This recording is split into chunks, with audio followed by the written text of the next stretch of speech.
This one's kind of cool. When I saw the description for this one, I actually thought it was us going through and doing the first flag in the CTF that we're doing. But no, it's actually Chris's talk about finding the first flag, an insight look in how you got to play with capture the flags and your experiences with it. I've done several capture the flags. There's a National Cyber League, which is Yep. kind of a collegiate one Yep. that they have twice a year, and it's really fun. You get little coins and whatnot. Watch, I'll go through. Challenge coins are awesome. Cool. Well, yeah. So you're going to share tips and that kind of stuff with us? Yeah, kind of go over it, kind of Nice. encourage y'all to do it. All right. Let's go for Take it away, Christopher. It's all yours. All right. As many, I'm sure y'all probably new to cybersecurity or looking to get into it, and with that, a lot of times you have skills that you're not really sure of. You're like, with imposter syndrome, you're trying to figure out, how do I use this? How do I validate myself? How do I make sure that, maybe some of this is relevant? Am I actually learning what I'm, studying? And, a lot of y'all probably like puzzles and games and solving just complex problems. So, and even with the range of like working alone or working with a team, I think CTFs are actually a great way to do that. There's actually a couple of different styles. So usually you'll see a Jeopardy style, which will have a kind of ask a question and enter the flag. So the flag is actually nothing more than just an answer to the question a lot of times. There's a little bit more, which is a little more rare, that you have like attack and defend. So you'll have a environment that you might attack or defend, and they'll have some flags that you might capture in that sense as well.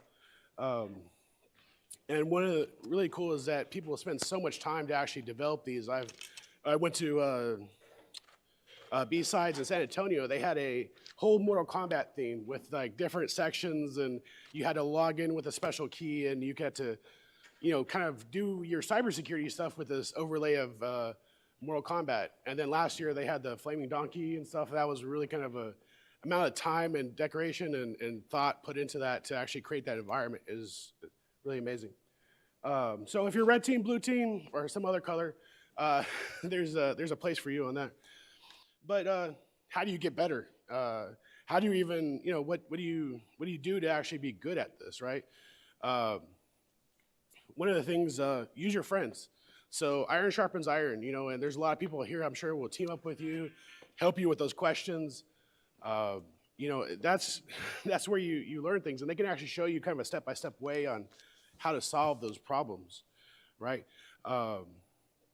And so with that, a lot of times they may know, there's CTFs all over the place, so a lot of times they're the ones that are going to know where those CTFs are, when they are, and maybe how to get to them, because sometimes they might be secret for a certain group or certain event, right? And you get to meet friends and actually build networking just with those games, right? But I know I go to WGU, and they have a great cybersecurity group there, and they actually have NCL, and we do some other competitions, CCDC, and some other competitions that you can create with your college groups, or actually meet with Simply Cyber the Discord people, and also B-Sides actually have great people to meet, so you can join these CTFs. One thing I think a lot of people don't do with these capture the flags is take notes. So when you're doing these challenges and it's kind of like you hit a challenge and you're not able to accomplish it, well, just because you're not able to accomplish it in that event doesn't mean you can't take that and learn and grow from that later on, right? And it gives you more time to solve these challenges. And also, when you take notes about how you solve those challenges, a lot of times you'll get those in a future event, so you can actually solve those even quicker. You won't get the same answer, but you'll get the same ideology to kind of figure that out. I think people are always worried about tools, like what tools do I have, what kind of Linux programs I need to learn and whatnot. And I would really just focus on just doing the event, right? But to go through a few of them, Hashcat, John the Ripper, Kaggle is really good because it has data sets. So sometimes with password cracking, you might need to know a list of Pokemon. And instead of like going through your memory of 150 or 200, you can actually just go and grab a data set and it'll be right there for you. So you don't have to worry about trying to memorize. I think I had one challenge that was a season's titles for TV shows and stuff like that. So that's a great place to actually pull data sets. Also, learning a little bit, learning to code or script, PowerShell, Python will help you with that. And CyberChef, if you haven't used that, CyberChef is a great little tool And actually, a lot of these tools you can use in the real world too. So with CyberChef, you can take, a lot of times base64 and decode it into something readable. And you can take those skills that you're learning with here, just to give you another example of how you can take that in the real world. I've gotten spam emails or phishing emails and actually taking those payloads where they're trying to give you some obfuscated data, and actually then you can see where they're trying to point you to, and actually look at where the payload is actually trying to go. So you can use CyberChef to decode all that encrypted or obfuscated scripts, right? And also there's a decode.fr, which is kind of interesting because you can take snippets of code that are encrypted, or a text rather, ciphertext, and it'll actually try to figure out how it's encrypted. So it'll try to give you the method and actually maybe give you some kind of suggestions on how to decrypt it, right? And OSINT, of course, Google Earth, you can take your little trip through Grand Canyon through there. One other way, cheat. Don't cheat. And actually, you might want to actually look at, yeah. Use, ChatGPT. Like, I like using Linux and whatnot, but you may not remember how to use that hashcat code, right? And so you can actually kind of ask questions and get that, that switch or two that you might actually need to kind of finish that password cracking, right? Or find ways to kind of optimize, right? So you don't have to be an expert in every language. I think I used it one time to figure out what kind of language it was even using, right? So like, oh, that's the first time I've seen assembly. That's not fun. You can use it to ask questions, and getting good at that is actually a lot much of a time saver than going to Google and trying to figure out how do I search in Google, because ChatGPT is a little bit more fun to kind of work back and forth with you. Or even if you have, you're able to get most of the way there.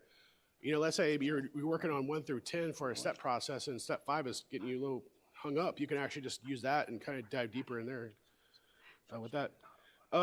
Also, kind of like when you're in high school and you didn't know what to answer, guess. Sometimes some of these competitions have accuracy. A lot of times they don't, so you can brute force it. Just keep throwing stuff in there. They might have rules against that, so again, read the rules. But you can actually just guess and guess and guess, and especially if you're running low on time, just throw stuff in there. If you get a flag and you get points for it, why not, right? Also, another thing with ChatGPT, don't have it do calculations like MD5 hashes or anything like that. That'll not work.